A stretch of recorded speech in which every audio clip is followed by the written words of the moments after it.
जड़े भौणी कमेंट करके कही थे कि दीदी आउ आंबटा तुम पीसेस करके न काटिकी एमती कोरिकी मते टिके आचार देखब जोटा कि पूरा वर्षे रु 6 मास रहिबो आ बिल्कुल भी खराब होबनी आ टेस्ट बहुत भल रहिबो। तो आज से ही भौणी मु आज नहीं आसी आंब कोरा आचार जोटा कि आपण मैंने थरे बनईकी पूरा वर्षे रखिपारे कि 6 मास रखिपारे। जदि फ्रिज रे रहिला तो सबुदिन पाई रहिबो, खराब बोली बिल्कुल भी हेनी। आउ रुटी परोटा भात सांगरे सबुथरे केमिति परफेक्ट होगी जमी जीवो यही आचार। तो ये आचार बनवाई आमको पूरा पूरी सहज पूरा आउ टेस्ट तो पूरा डबल रु ट्रिपल होगी आसो। आउ थरे बनैला मात्रे खरा दिन आसु आसु यही आचार को बनईकी रखिबे। तो चलते बनैबा। प्रथमे एठी आमे नै जिबा 1 किलो आचार। आचार कहूँ आंब। तो ये देखो फ्रेंड्स मुझे जाइए कंचा आंब। ये आपण मैंने देखिपे यही आंबटा ने जो देखापी जो गोल गोल आकार थाए। तो ये आंबटा आचार पूरा परफेक्ट होता है आ खटाटा भी पूरा पूरी रहे। तो से आंब मार्केट को जेबे भी आनिबे एमती पूरा गोल गोल आंब देखिके ही कंचा आंब आनिके जदि आचार बनाते तो बहुत ही बढ़िया और परफेक्ट बनिबो। तो ये मुझे 1 किलो आंब। तो ये आंबटा को प्रथमे हल्का हल्का करके चोपा तक आम छड़े नवा। तो मु वीडियो रे जेमिति देखौची एठी आपण माने आंब को सेमिति ही चोपा को छड़े नेबे। तो ये देखंतु फ्रेंड्स मु केते सुंदर चोपा गुड़ाक सब तक मु छड़े नेची। तो ये देखंतु आउ ए पछरे जो डेम्फटा रुए आको भी काटिकी मु हटै देइची। आउ उठी कोठी कोठी टिके टिके जो चोपा रही जाउची सेटा रहिबो चलिबो, आचारटा बहुत भल बनिबो। तो ये आम कौन करवा आउ गोटे बड़ जगह नवा ता धीरे एमती गोटे जालीटे थोईदबा। आउ जालीटे थोई सारा जो छोट छोट दाना जो आसे से ही थरे ही ए आंब गुड़ाक सबूक आम कोरी नबा। तो देखो फ्रेंड्स एमती करके कोरी नेबे, कोठी बड़ बड़ आसी जाउची भी चलिबो, किछि प्रॉब्लम नहीं। एठी देखंतु मो सबूतक आंब को मु एमती कोरी नेइची आपण माने देखि पारथुबे। तो एमती ही आंब गुड़ाक कोरी नेबे।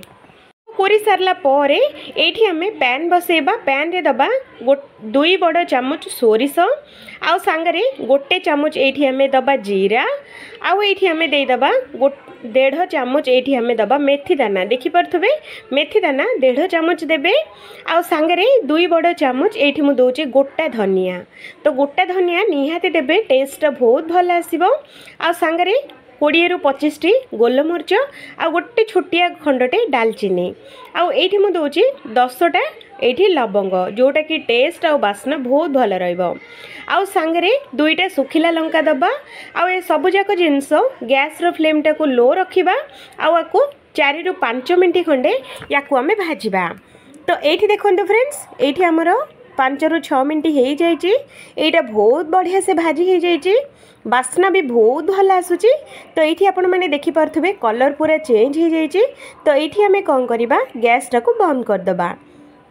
आउ टिके ना को ठंडा हो सारा पर ये आम ए सबूक सुखा मसला सबूक गोटे छोटिया ग्राइंडर जार नहीं कि ता धीरे ए सबूक सुखा मसला ये आम देदबा। आउ ये अधिक मसला जिनस बिल्कुल देवेनि नहले टेस्टा एते भल हेनी। तो या गुंड कर आनिबा। तो देखंतु मु गुंड कर देइची। तो सेई पैन ये आम बसेबा। पैन रे दबा बड़ चामच 5 चामच तेल सांगरे ये आम देदबा 2टी सुखिला लंका को छिड़ेकी दबा। आउ ये मु दौची 2 बड़ चामच अदा और कंचा लंका को भल से छेचिकी ये मु दौची।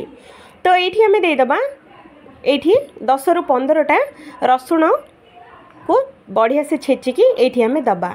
रसुण जेते देबे आचार रे सेते बढ़िया टेस्ट आसीबो फ्रेंड्स। रसुण देला बेलकु बिल्कुल कंजूसी हेबेनी।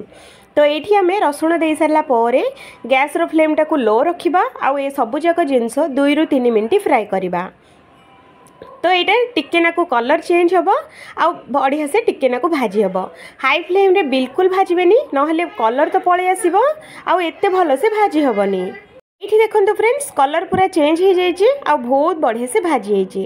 तो गैस टाको आम बंद करदबा। एपटे जो आम आंब कोरिकी रखी से आंबरे 2 बड़ चामच लुण दबा आउ 2 बड़ चामच लंका गुंड ये आम दबा। जदि राग अच्छी तो देखिकी देबे।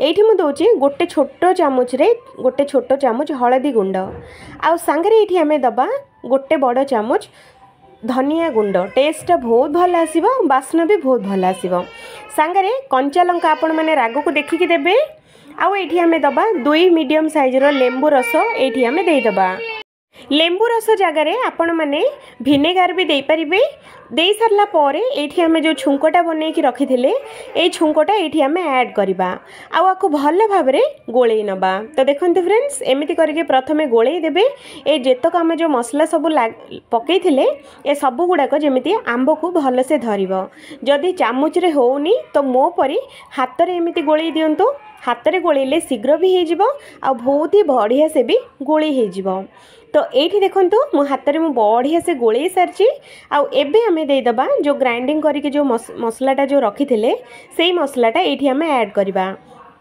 आउ थे भल से 2 ରୁ 3 मिनट पर्यंत हाथ में भल भाव में गोले नवा फ्रेंड्स एबे आउ टिके नाकू 2 चामच खंडे तेल गरम करके गरमा गरम तेल ये आचार उपर आम एमती पकई नवा आउ लास्ट रे भल से गोले नवा तो देखो फ्रेंड्स वर्षे रु 2 वर्ष जाए रहिला भली आचार बहुत ही बढ़िया से रहिबो आउ जदि आपण मानक पाखरे टाइम अच्छी तो केबे केबे बेले बेले खरारे टिके टिके देखि दउथुबे आउरी बहुत दिन रहिबो खराब तो बिल्कुल हबनी आउ ध्यान रखिबे पानी हाथ केमिति न बाजिबो पानी हाथ बाजिले खराब हो।